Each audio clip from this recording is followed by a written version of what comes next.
10,000 টাকার, 8-10,000 টাকার এরকম। মনে করেন সপ্তাহে আমরা এগুলা ধরেন 100 কেজি মাল দিই, এক সপ্তাহে 70,000 টাকার মাল দিই এগুলা। প্রতিদিনের হিসাব তো বলতে পারবো না, এমনি আমার সপ্তাহে আপনার 1.5 টন হয়, 1500 কেজি সপ্তাহে। এটা হচ্ছে আপনার ঢাকার বাইরে থেকে মাল আসে, আপনার এখান থেকে যে বাঙালি জোগাড় যত আছে ওইখান থেকে আলামগুলা মাল আসে।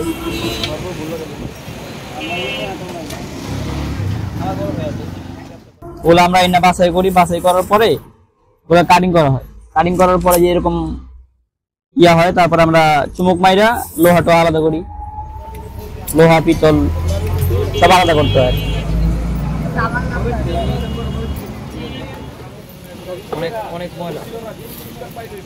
এগুলা নানা জায়গা যেরকম তামা পিতল হচ্ছে মিটফুটে যায়, মিটফুটের যত ঘর আছে ওইখানে। আর এখানে হইলো আপনার যেগুলা থাকে আলাম, প্লাস্টিকের মধ্যে 2টা জাত থাকে। একটা কাটিং করার পরে আমরা হচ্ছে এগুলা পাই, আর প্লাস্টিক তো আলাদা।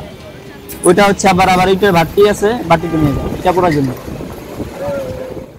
এটা হচ্ছে আমরা কেজি কিনা নিয়ে আসি 50 টাকা 55 টাকা করে।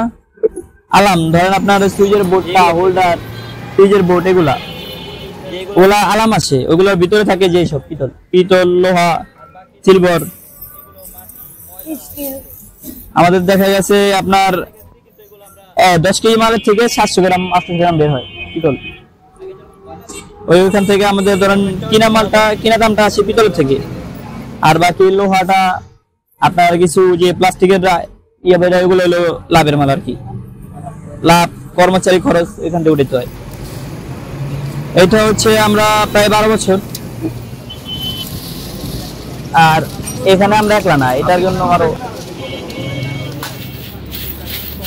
এই এলাকাটা পুরো হচ্ছে বাঙালির যত আইটেম, পুরানো আইটেমের জিনিস হয় আর কি। তো এখান থেকে আমরা দেখতে দেখতে আর কি শিখছি, শেখার পরে নিজেরাই নামছিলাম। হচ্ছে মনে করেন 3,000 টাকা নিয়ে নামছিলাম, আল্লাহর রহমতে এখন একটু ভালো অবস্থা।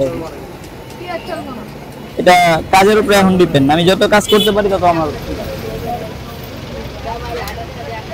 খরচ দিয়ে এটা কত এটা তো আর বলতে পারবো না, কারণ আমরা নানান জায়গায় মাল আনি, কারো মালে লাভ হয়, কারো মাল লস হয়। শ্রমিক খরচ দিয়ে ধরেন আপনার থাকে আলহামদুলিল্লাহ ভালো থাকে। দেখা গেছে মাল আনছি সপ্তাহ পর সপ্তাহ আটকে থাকে, কিন্তু এটা হচ্ছে নগদ টাকা, লাভ কম, নগদ টাকা, এই জন্য ব্যবসাটা করা। এগুলো মাটি ময়লা যেগুলো, এগুলো আমরা আপাতত সাইডে রেখেছি, কিন্তু এগুলো আমরা যে ইটার ভাটিতে 8 টাকা কেজি বিক্রি হয়।